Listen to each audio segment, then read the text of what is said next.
What is that number one thing you think is holding back Africa as a continent in terms of like developing as it should be developing? Us, in the sense of Talk to us. we recognize the bullshit.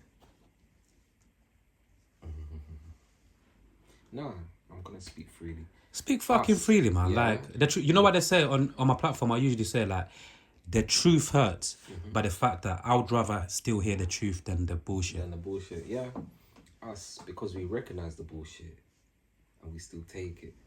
That we still pander, even when we know that our leaders are acting up and not really having our best interests at heart. Or even though we know that our leaders are being blackmailed to some degree, so they can't even act the way that they perhaps want to. Yeah. Ultimately, there's more of us than there are of them. And we haven't quite realised that yet. And I think as soon as we do, that's when Africa will really change. And I think that's what annoys me the most about us. But it's also understandable why we are like this way. This is not something that's happened overnight. Our way of thinking and our way of approaching things is methodical. They, I say they, and you're going to hear they quite a lot, but the powers that be that have put it in motion have made it so that we can be confused and we can be pitted against each other. But ultimately, I hope we unify as one and stop taking the bullshit. I don't think we really need to spill blood, and I hope we don't have to spill blood, but we do need to take back what is rightfully ours. Absolutely. And to even chime in and say something, I'm not sure if you've realised this before as well. Cool.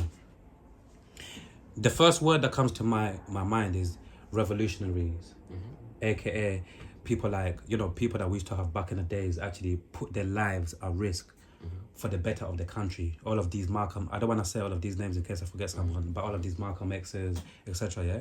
So Reggie's pre this one, yeah. So over the years, yeah, a lot of us we've seen like a lot of these people, yeah, like rise up and then eventually they get killed. You following me, yeah? So I feel like, for what I think, one of the reasons why I feel like still that Africa as a continent still like has got a very long way to go, and some people still are scared to rise up, is simply because I feel like for years and years, so many different people saw these examples of, like I said, leaders risk their lives but eventually get killed. And I feel like we are at a point where I don't want to call our people cowards. I don't want to say our people, for every reason, they don't give a fuck about Africa, because of course our people care.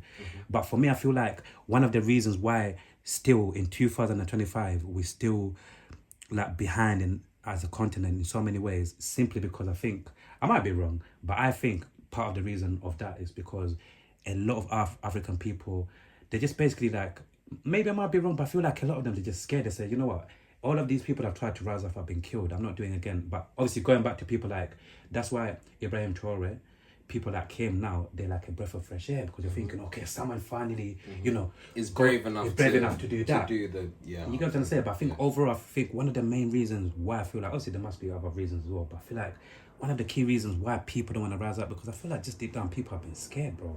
Yeah, definitely. Definitely. It's hard to imagine something bigger than yourself.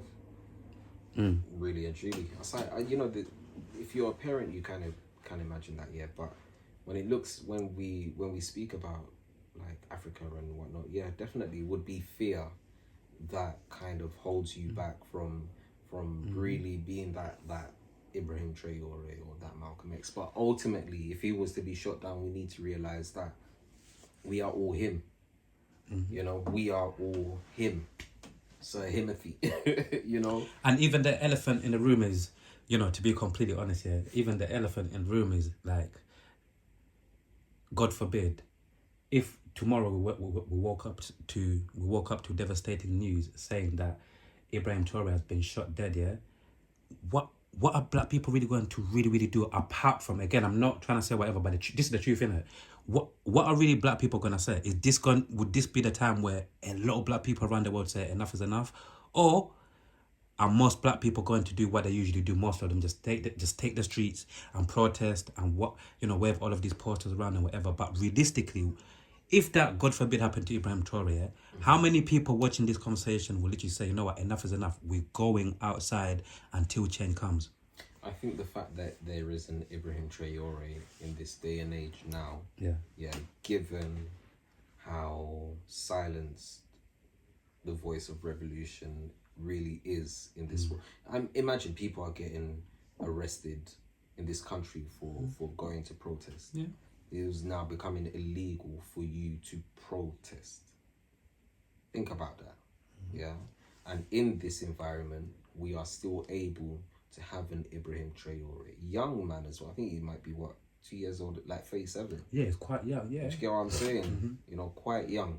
Yeah, I think the very fact that he exists means that there is a shift in the way we are thinking and perceiving and acting towards injustices. Yeah, and if such an injustice was to happen, I don't think it would be the same as before. I don't think so. Would it be all-out revolution? I don't know. You know, but war doesn't happen overnight. You know, there are, and not to say we need a war, but massive change doesn't happen overnight. And it can feel like a war at times as well.